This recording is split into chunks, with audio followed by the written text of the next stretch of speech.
Bad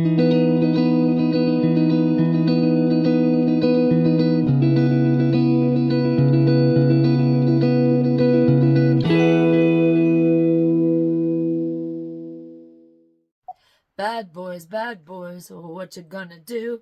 What you gonna do, Eric Adams, when they come for you?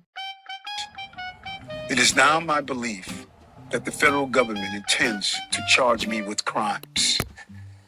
If so, these charges will be entirely false, based on lies. But they would not be surprising. I always knew that if I stood my ground for all of you, that I would be a target. And a target I became. For months, leaks and rumors have been aimed at me in an attempt to undermine my credibility and paint me as guilty. Just this past week, they searched the home of our new police commissioner, looking for documents from 20 years ago, just 1 week after he joined my administration.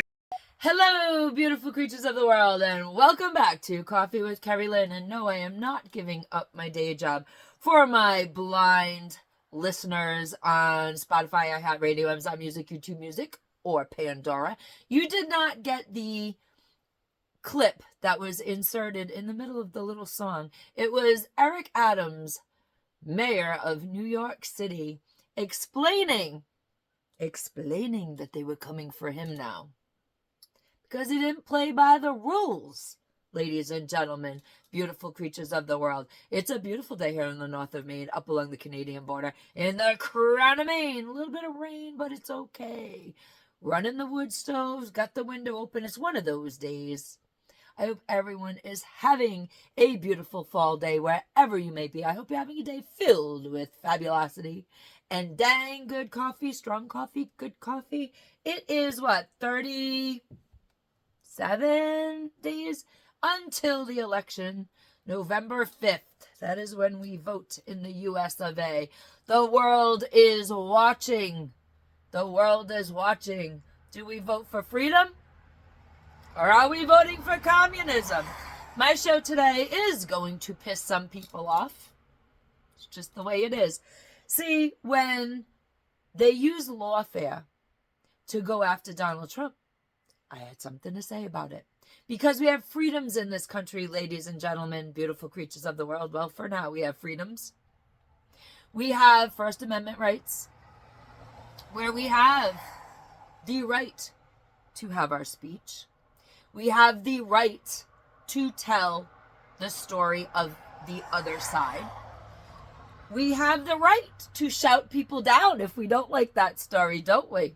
We know that one all too well. It is a very favored position in Marxism. When you ain't winning the argument, just scream them down. And I've been putting up with that a lot in my lifetime. It is a tactic. It is an old tactic, but it is a tactic.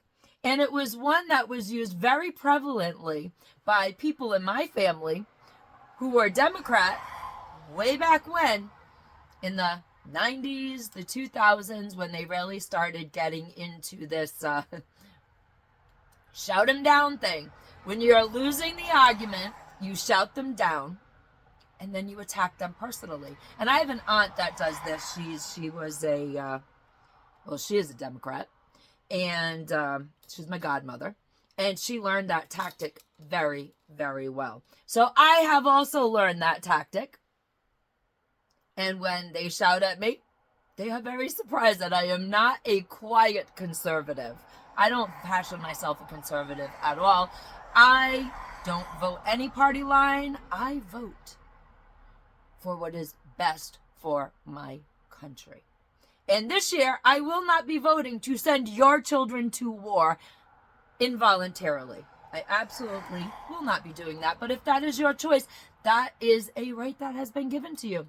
And you may decide that you want to vote your children into war involuntarily. Now, if your children sign up for the military, that is a contract. And that is part of the job that is expected of them. And they are agreeing to that. However, if your children are not going into the military, they are not signing the contract to protect this country with their lives, then I am not going to vote your children off to war.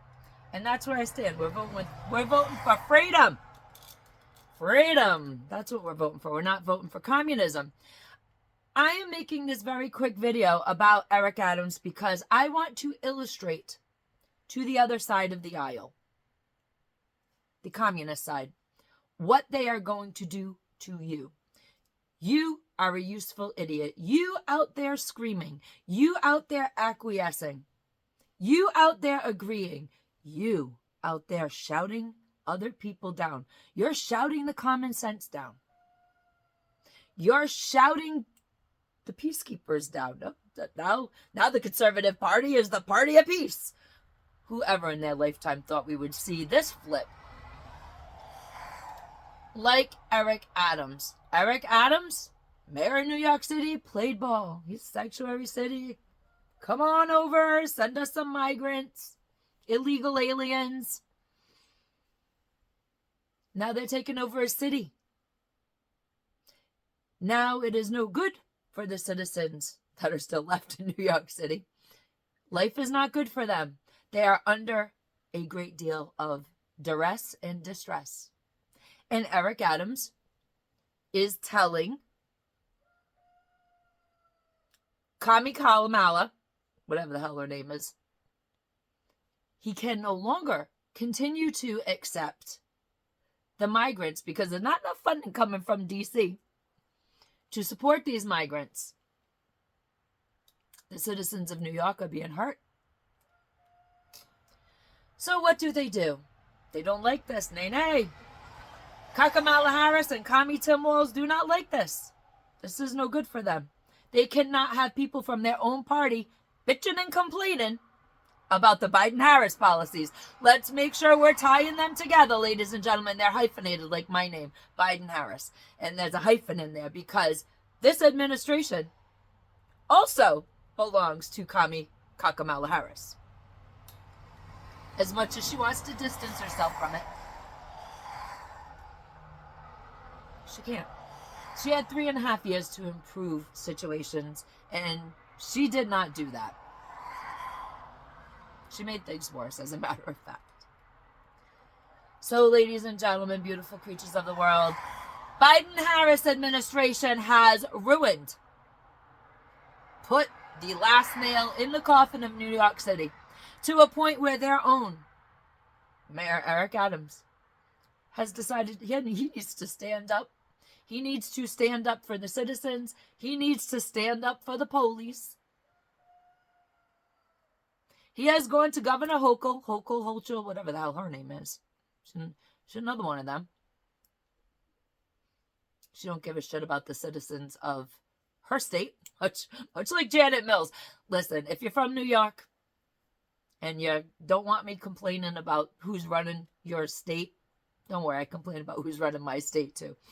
It's a tendency for people who live in blue states to complain about the leadership that they didn't install.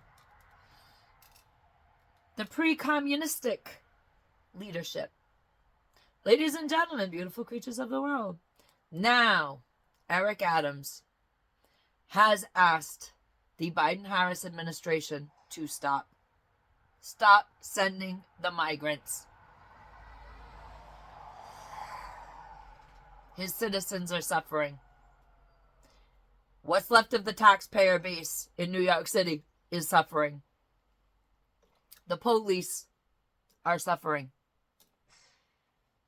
And now, just as those who get out on the street at the behest and the encouragement of the Democratic Party, all you people running around in the street causing problems, all you people shouting down the voices of common sense, the looters, the rioters, the raucous rabbles that rabble, continually. All of you who do not want to have a conversation with anybody who does not share your point of view. You people. Use people, as they say in Rhode Island. Use people. Use people that want sanctuary cities. Use people that keep voting this bullshit in. They're going to come after you, too. They loved Eric Adams. They loved him. He did a little rabble-rousing around 21, 22, so they started looking into him. He started playing ball again. They kind of put everything on the back burner. Now he's complaining. You can't be bitching and complaining, can you? Not these days. They consider him a traitor. The Democratic Party considers Eric Adams a traitor because he dares to stand against the machine on one issue. New York City is overwhelmed with illegal migrants and crime and gangs coming from Argentina and Venezuela, all the other third world hellholes that they're coming from. They have turned his city into a dump.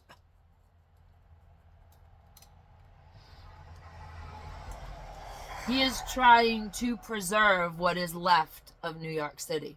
And all he's asking is to hold the phone, quit sending them here for a while. Let's get some things cleaned up.